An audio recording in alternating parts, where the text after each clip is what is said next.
गंगोत्री धाम की रहस्यमयी रात। रात के लगभग 2 बज रहे थे। पहाड़ों की चोटी पर चंद्रमा ऐसे टंगा था जैसे किसी ने आकाश में एक सफेद दीपक जला दिया हो। चारों ओर इतना सन्नाटा था कि अगर कोई सूखी पत्ती भी गिरती तो उसकी आवाज घाटी में कई बार गूंज उठती। इसी सन्नाटे के बीच गंगोत्री धाम की ओर जाने वाली सुनसान पगडंडी पर आरव अकेला चल रहा था। उसके कदमों की आहट बर्फ पर हल्की हल्की छाप छोड़ती जाती। ठंडी हवा उसकी सांसों को धुने जैसा बनाकर सामने उड़ा रही थी। उसने अपनी घड़ी देखी। आरव सोच रहा था, मुझे यहाँ नहीं आना चाहिए था। लेकिन उस आवाज का क्या? वह पुकार, वह कौन कर रहा था? कुछ घंटे पहले वह अपने दोस्तों के साथ धाम से नीचे एक गेस्ट हाउस में ठहरा हुआ था, जब आधी रात को खिड़की से एक धीमी लेकिन साफ पुकार सुनाई दी थी। आरव! गंगोत्री आओ! वह चौंक गया। आवाज किसी स्त्री की थी, मीठी पर अजीब तरह से कांपती हुई। उसके दोस्त सो रहे थे, लेकिन उसे नींद नहीं आ रही थी। वह जैसे किसी अदृश्य शक्ति से खिंचकर गंगोत्री मंदिर की ओर बढ़ पड़ा। जैसे ही वह मंदिर के करीब पहुंचा, हवा अचानक ठंडी हो गई। मंदिर के कपाट बंद थे, लेकिन सामने बहती भागीरथी का शोर अचानक तेज हो गया। ऐसा लगा जैसे नदी किसी को बुला रही हो, किसी अनकही कहानी को बाहर निकालने की कोशिश कर रही हो। आरव ने एक लंबी सांस ली और मंदिर के पत्थरों पर हाथ रखा। तभी उसकी उंगलियों को जैसे तेज गर्मी का स्पर्श महसूस हुआ, जबकि चारों ओर बर्फ जमी थी। वह पीछे हट गया और घबराकर बोला, यह क्या था? यहाँ तो गर्मी कैसे?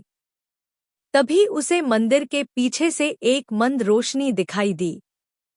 वह रोशनी स्थिर नहीं थी, जैसे कोई दीपक हवा में हिल रहा हो।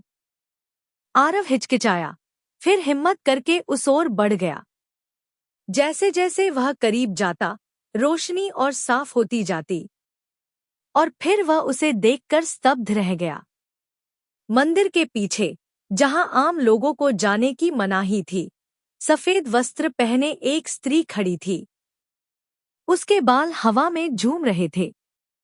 उसके पैरों के नीचे कोई परछाई नहीं थी।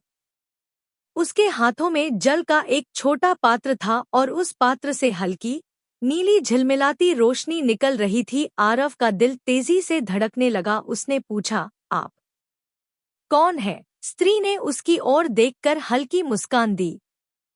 मुस्कान में दया थी, लेकिन एक अजीब सी उदासी भी। उसकी आवाज वही थी जिसने उसे कमरे से बाहर बुलाया था। मैं वही हूँ जिसे लोग भुला चुके हैं। गंगा की उस धारा का स्वरूप, जो सदियों पहले यहाँ तपस्या में लीन थी, उसने धीमे से कहा। आरव का गला सूख गया।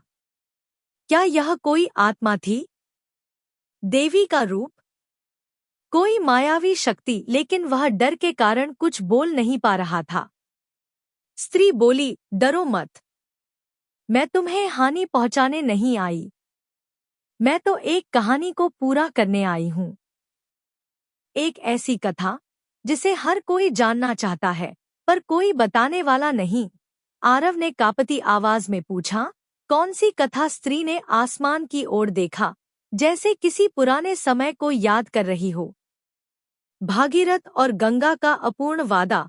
वह बोली, सदियों पहले, जब राजा भागीरथ ने मेरी तपस्या की और मुझे पृथ्वी पर लाया, तब मैंने एक वादा किया था कि मैं मानवता के पाप धोऊंगी, उनके दर्द को अपने में समेटकर बह जाऊंगी।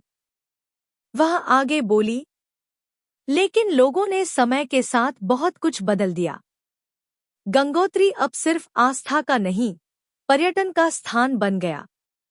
लोग आते हैं, फोटो खींचते हैं, परंतु वह सम्मान, वह पवित्रता हर वर्ष थोड़ी थोड़ी कम होती जा रही है।